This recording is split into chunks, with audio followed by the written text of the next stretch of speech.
anak-anakku sekalian, untuk acara selanjutnya yakni ngunduh aswaja bersama Romo Kiai Haji Marzuki Mustamar selaku Ketua PWNU Jawa Timur untuk memperingati hari lahir Nahdlatul Ulama ke-95 dengan tema Hikmah NU, menyebarkan aswaja dan meneguhkan komitmen kebangsaan, yang ditutup sekalian dengan doa.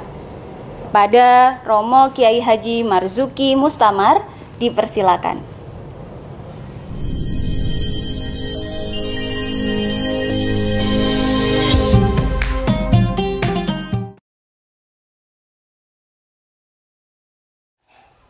Assalamualaikum warahmatullahi wabarakatuh. Bismillahirrahmanirrahim. Alhamdulillah. Ashhadu an la ilaha illallah wa ashhadu anna Muhammadar Rasulullah. Allahumma salli wa sallim ala sayyidina Muhammad wa ala alihi wa sahbihi. Amma ba'd, ayyuhal muslimun, ittaqullaha haqqa tuqatih wa la tamutunna illa wa antum muslimun. Kaum muslimin, warga NU yang sangat kami cintai, khususnya keluarga besar Yayasan Khadijah Surabaya, baik pengurus yayasan, para guru, karyawan, para siswa, alumni,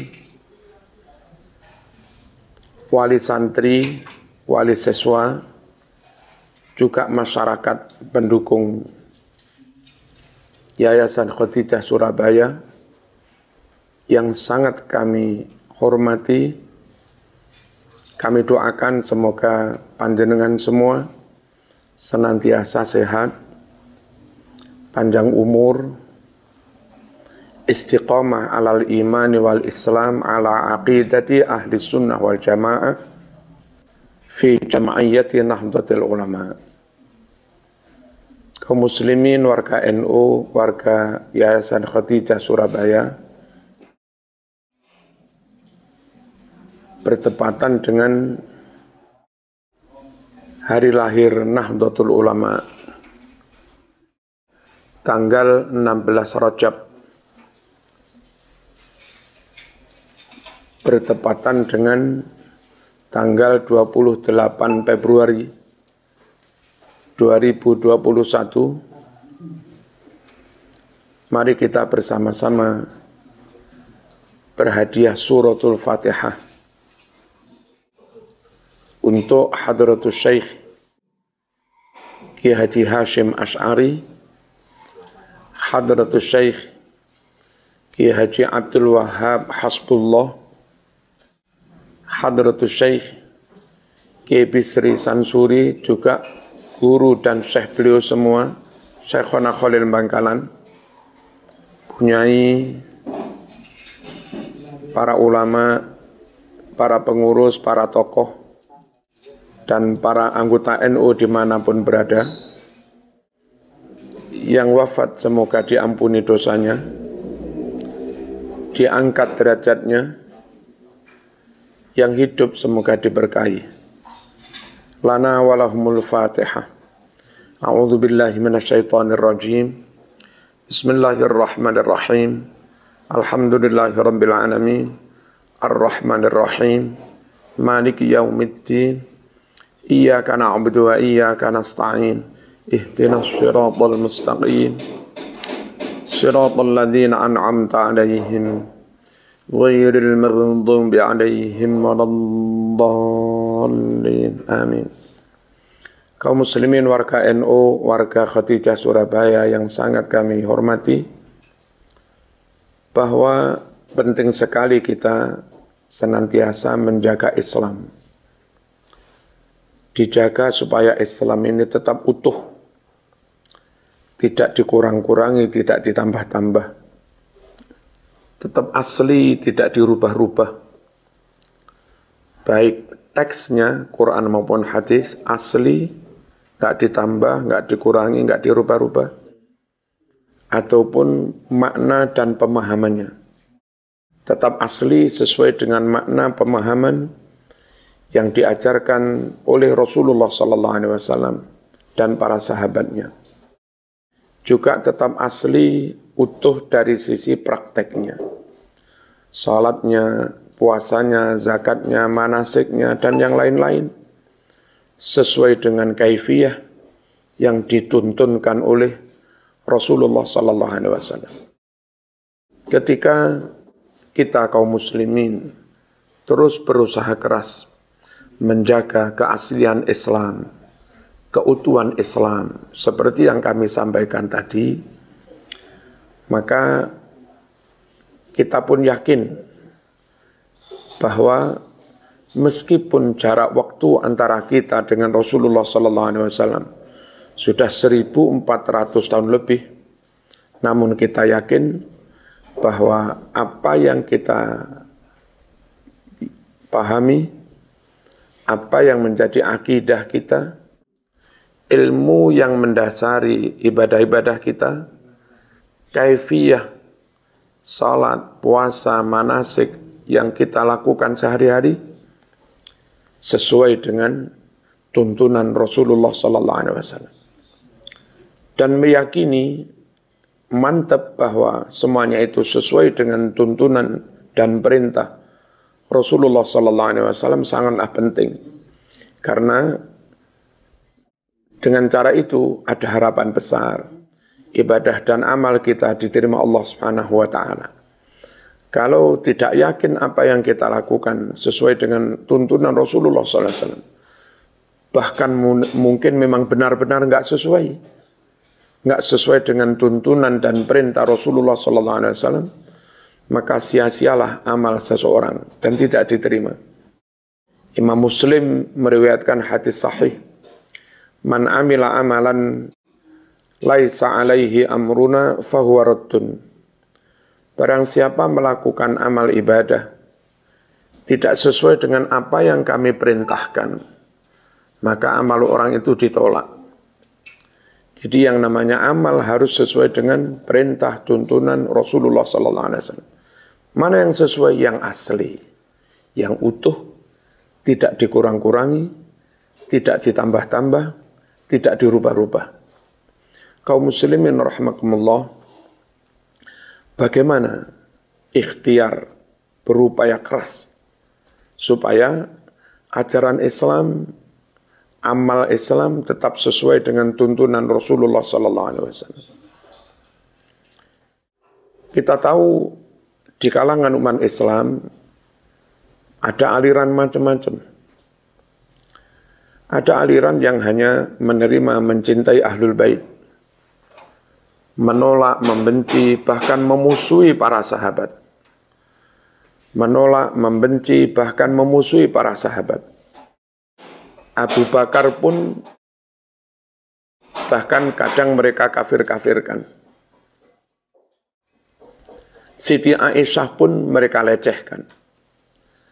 Nah, golongan yang seperti ini pada akhirnya dalam menerima ajaran Rasulullah SAW bersikap seperti ini. Hanya menerima hadis, hanya menerima sunnah Rasul yang diriwayatkan dari jalur Ahlul Bait. Sementara mau hadis Sahih Bukhari, mau hadis Sahih Muslim, apapun, kalau itu ternyata diriwayatkan oleh sahabat, oleh golongan ini ditolak. Nah, golongan yang hanya mencintai Ahlul Bait, membenci, memusuhi sahabat, hanya menerima sunnah Rasul, hadis Rasul dari jalur Ahlul Bait, menolak sunnah Rasul, hadis Rasul, riwayat sahabat.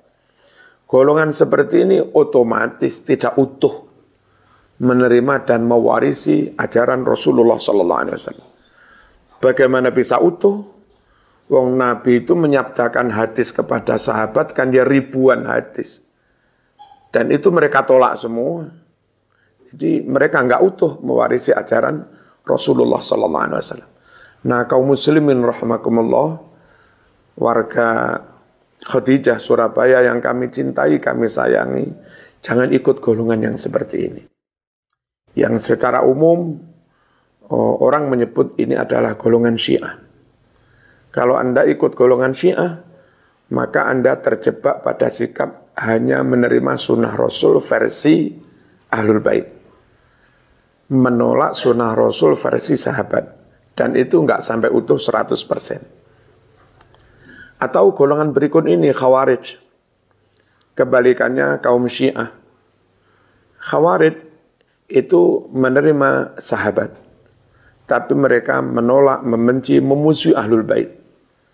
Yang memerangi Ahlul Bait itu Khawarij. Yang membunuh Imam Ali bin Abi Thalib itu Khawarij. Dan seterusnya. Begitu bencinya mereka kepada Ahlul Bait. Sehingga hadis sahih Bukhari sekalipun, hadis sahih Muslim sekalipun, muttafaq alaih sekalipun, kalau itu riwayat Ahlul Bait mereka tolak. Jadi sama saja, Syiah tidak utuh mewarisi ajaran Rasul karena menolak hadis riwayat sahabat. Khawarij juga tidak utuh menerima ajaran Rasul sallallahu alaihi wasallam karena menolak hadis sunnah Rasul riwayat Ahlul Bait. Atau golongan yang nyun sewu terlalu ekstrim pada satu sisi. Misalnya golongan Mu'tazilah. Begitu ekstrim kuat mereka memegangi rasio, logika. Hadis Nabi sesahih apapun, kalau oleh mereka dianggap enggak makul, enggak masuk akal, hadis itu ditolak. Hadis Sahih Bukhari yang meriwayatkan, menceritakan kelak menjelang hari kiamat matahari muncul dari barat, terbenam di timur. Ini hadis Sahih Bukhari, sahih. Tapi karena dianggap enggak masuk akal, ya ditolak. Hadis ketika pagi-pagi Nabi dengan sekitar 70 pasukan mau wudhu, air di ember itu kurang, supaya bisa mencukupi untuk wudhu 70 pasukan, maka tangannya Nabi dimasukkan ke dalam ember yang ada airnya, nyumberlah air dari sela-sela jari Rasulullah SAW. Dan itu nyata, sahabat pun menceritakan, 70 sahabat masuk yogoroh semua. Nah, cuma karena dianggap kayak begini nggak masuk akal, oleh golongan Mu'tazilah ditolak. Nah, golongan yang begini ini juga tidak utuh menerima ajaran sunnah hadis Rasulullah sallallahu alaihi wasallam. Beda banget dengan ahlu sunnah wal jamaah. Kalau ahlu sunnah wal jamaah fair, maudhu tolak, hadis mungkar tolak, hadis munqati tolak, hadis dhaif jiddan tolak. Kalau sahih atau hasan, mau itu riwayat Ahlul Bait, mau itu riwayat sahabat, mau itu masuk akal atau enggak masuk akal, asal sahih, ya diterima. Makanya salah satu tokoh Imam Ahlus Sunnah wal Jamaah, yakni Imam Syafi'i, sudah punya prinsip dan akhirnya menjadi pegangan semua kalangan Ahlus Sunnah wal Jamaah. Idza sahhal hadis fahuwa madhhabi. Idza sahhal hadis fahuwa madhhabi. Apabila hadis itu sahih, yaitu yang jadi pegangan madhab saya. Dan Imam Syafi'i tidak segan, tidak malu, tidak gengsi. Misalnya saat muda di Baghdad pernah berfatwa A misalnya. Setelah Imam Syafi'i pindah ke Mesir, di sana dapat hadis mungkin riwayat yang diyakini lebih sahih, lebih akurat. Maka Imam Syafi'i pun enggak malu untuk mencabut pendapatnya, diganti dengan pendapat dan fatwa yang baru, dan enggak merasa mencela-menceli. Daripada saya bersikukuh memegangi pendapat saya, alasan konsistensi, mending biarkan orang menuduh saya mencela-menceli. Tapi saya sekarang berpegang teguh pada hadis yang sanadnya lebih sahih.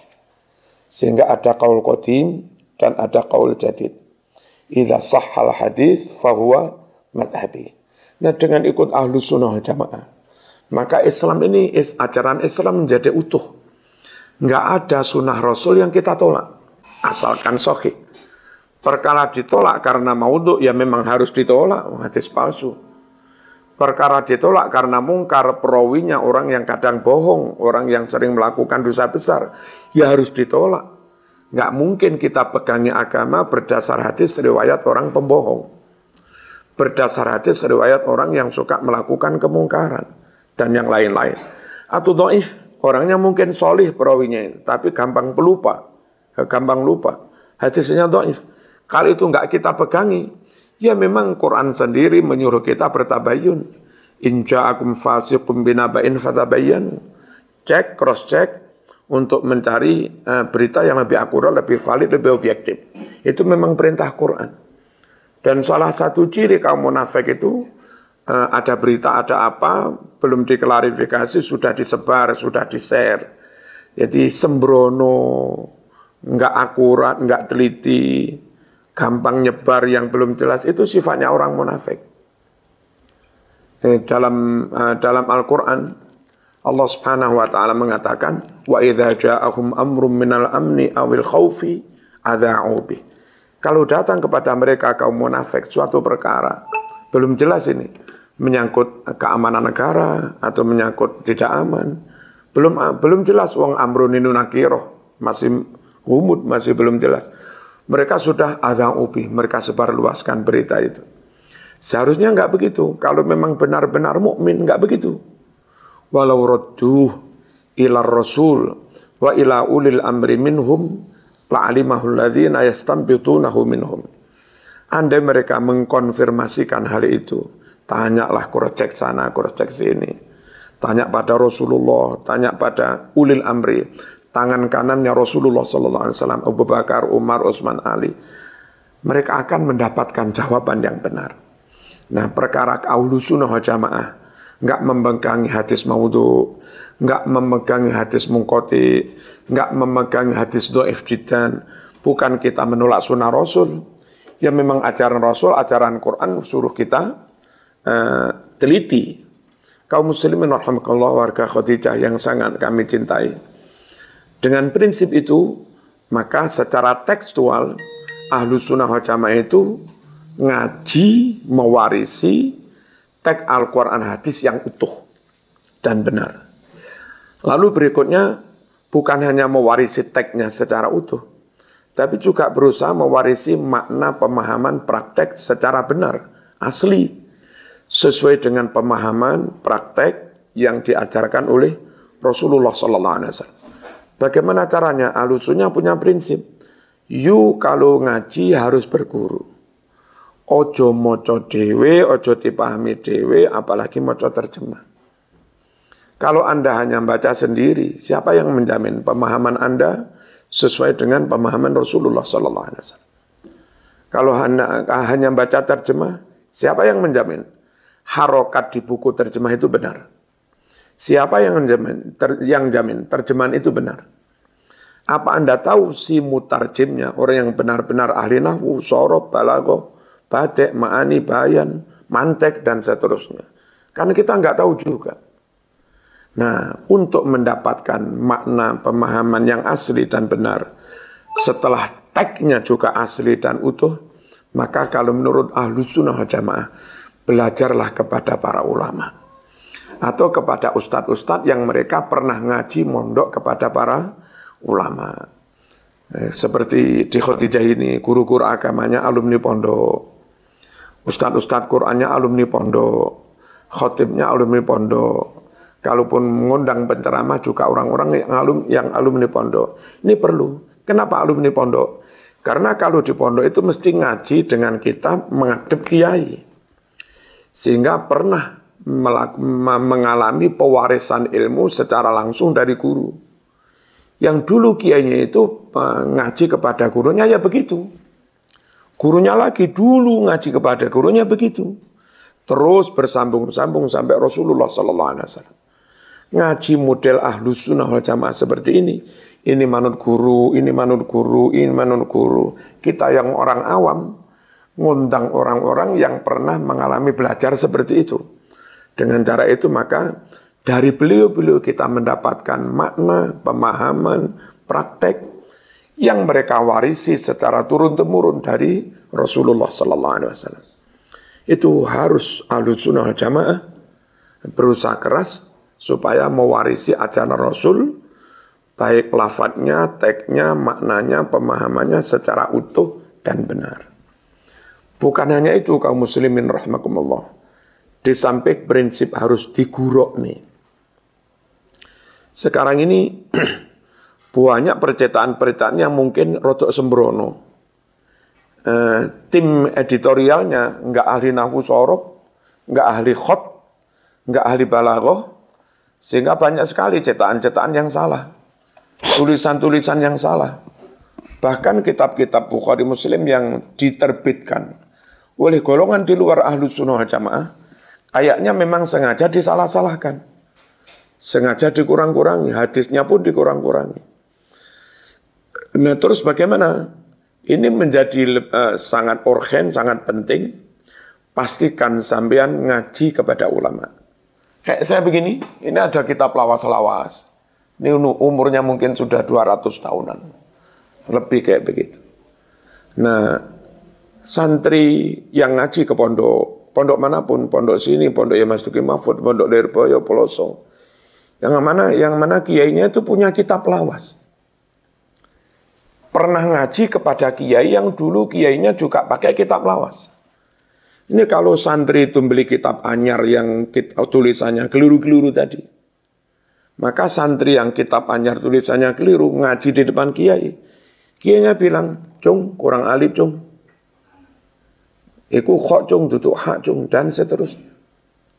Ada kesempatan taswib wa tashih. Nah kalau saya nggak ngaji kepada ulama, ngaji kepada ustadz yang mungkin ya sama-sama, kalau di kampus-kampus ada liko, ada halakoh di kalangan-kalangan tertentu di luar NU, itu mereka ngajinya dengan kakak kelasnya itu toh, yang kakak kelasnya ya kitab anyar, Sahih Bukhari anyar, adiknya juga Sahih Bukhari anyar terjemahan. Itu kalau ada yang dirubah-rubah, kakaknya ya nggak tahu, adik kelasnya ya nggak tahu. Nah perlunya kita tetap NU, tetap Ahlussunnah wal Jamaah, tetap ikut ulama yang punya begini-begini. Barangkali kitab kita keliru, terjemah kita keliru, maka zaman diluruskan oleh kiaimu yang memang megang kitab yang asli, yang lawas kayak begini. Ini ikhtiar maksimal supaya tetap mewarisi ilmunya Rasulullah sallallahu alaihi wasallam. Al ulama waratsatul anbiya. Ulama adalah pewarisnya para nabi, mewarisi ilmu, akhlak, sifatnya. Kaum muslimin warga Khadijah yang kami cintai. Lalu lebih dari itu, di samping kiainya megang kitab asli, memungkinkan bagi murid, bagi santri untuk membenarkan tulisan-tulisan yang keliru. Masih ada lagi di pondok, di NU, itu kiainya ahli nahwu. Kiainya ahli sorof, ahli balaghah. Mau majas, mau isti'arah makniyah, isti'arah tasrihiyah, ngerti semua. Isti'arah asliyah, isti'arah tabaiyah, kiainya ngerti semua. Isti'arah tasrihiyah, isti'arah murasyahah, isti'arah mutlaqah, isti'arah mujarradah, kiainya ngerti semua. Dan ilmu-ilmu kayak begini plus ilmu mantek, ini kias sabah, kias ilan atau apa, itu penting. Apa? Untuk bisa menganalisa makna yang benar mana. Ilat hukum yang benar itu mana. Jadi kelebihan kita belajar kepada ulama itu, ulama mewarisi ilmu secara turun-temurun, ulama ikut Ahlussunnah wal Jamaah, enggak ada hadis yang dibuang, asalkan sahih. Ulama megang kitab lawas yang asli, belum dirubah-rubah, belum dipalsukan, yang pernah digurukan. Dan ulama itu sendiri juga menguasai ilmu-ilmu alat, yang itu sangat diperlukan untuk bisa memahami secara benar. Dan kelebihannya, kalau di kalangan Ahlussunnah wal Jamaah, ada taklim, ada zikir. Di Khadijah ada taklim, ada zikir. Dengan taklim ini jadi cerdas. Ini yatafakkarun. Dengan zikir ini jadi bening. Memungkinkan hati yang bening itu menangkap sinyal cahaya, nur dari Allah Subhanahu wa taala. Dapat ilham, dapat petunjuk yang benar, dapat isyarat, dapat alamat-alamat yang benar dari Allah Subhanahu wa taala. Dan memang ulul albab itu ya harus seperti itu. Alladzina yadhkurunallah qiyaman wa qu'udan wa 'ala junubihim wa yatafakkarun. Zikirnya jos untuk pembeningan hati, terus yatafakkarun, olah pikir, proses akademiknya juga jos, agar ini cerdas. Dan saya yakin Lembaga Pendidikan Khadijah Surabaya mampu mengemban dua misi penting itu.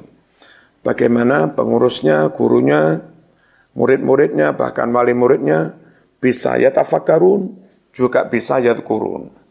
Hatinya bening, tetap dekat Allah, hidupnya barokah, ilmunya barokah, dapat nur hidayah dari Allah Subhanahu wa taala, dan cerdas. Ada beberapa yang cerdas, maju, modern, tapi hatinya kotor. Ada yang sedikit zikir, hatinya bening, soleh, tapi ini bodoh. Yang ini baik, ini bodoh. Jadi sosok orang yang enggak mau menipu, tapi gampang ditipu. Kalau ini tok yang diutamakan, terus ini enggak dipentingkan, akan menjadi sosok orang yang enggak bisa ditipu karena pinter, tapi suka menipu. Nah, keluarga besar Khadijah, jadilah orang yang enggak mau menipu, dan juga enggak bisa ditipu. Enggak bisa ditipu karena cerdas, pinter, maju, modern, dan enggak mau menipu karena bening, senantiasa ingat Allah, takut Allah Subhanahu wa taala. Insya Allah bersama NU, bersama Ahlus Sunnah wal Jamaah, bersama Khadijah, kita kaum muslimin selamat dunia akhirat, dan Indonesia tetap utuh, semakin maju dan jaya. Saya kira demikian, barokah untuk NU, barokah untuk Khadijah, dan barokah untuk Indonesia. Wassalamualaikum warahmatullahi wabarakatuh. Alhamdulillahirabbil alamin. Allahumma shalli wa sallim ala sayyidina Muhammad wa ala ali sayyidina Muhammad. Allahumma ja'al jam'ana hadha jam'an marhuma wa tafarruqana min ba'di tafarruqan ma'suma wa la taj'al fina wa la ma'ana wa la minna syaqiyan wa la mahruman wa la matruda. Allahumma barik li ahli Khadijah. Allahumma barik li muassasati Khadijah. Allahumma barik li madarisi Khadijah. Allahumma barik li mudarrisi Khadijah. Allahumma barik li tulab wa talibat Khadijah. Allahumma barik li ru'asa Khadijah. Allahumma barik li jamil mas'ulin fi muassasati Khadijah. Wa ala ra'sihim Raisatu Jawa Timur, Ibu Khafifah Indar Barangwangsa. Allahumma man arada bina aw bidinina wa aqidatina wa ahlina wa awladina wa jam'iyyatina Nahdlatul Ulama wa biladina Indonesia wa bi muassasati Khadijah Surabaya su'an wa zulman wa fitnatan wa fasatan wa harban wa qitalan wa tafriqan wa takhriban wa ifsadan faj'al da'irata dhalika kullih taduru alaihim wa tusibuhum bifadli wa makaru wa makarallah wallahu khairul makirin wa idza batashtum jabbarin wa sallallahu ala sayyidina Muhammad walhamdulillahi rabbil alamin amin. Wassalamualaikum warahmatullahi wabarakatuh.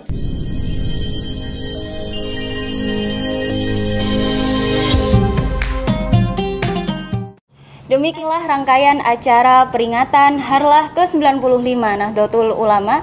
Semoga apa yang disampaikan oleh Romo Kiai Haji Marzuki Mustamar tadi dapat menambah wawasan kita mengenai aswaja Nahdlatul Ulama dan juga untuk meneguhkan komitmen kita semua demi bangsa Indonesia yang baldatun thayyibatun warabbun ghafur.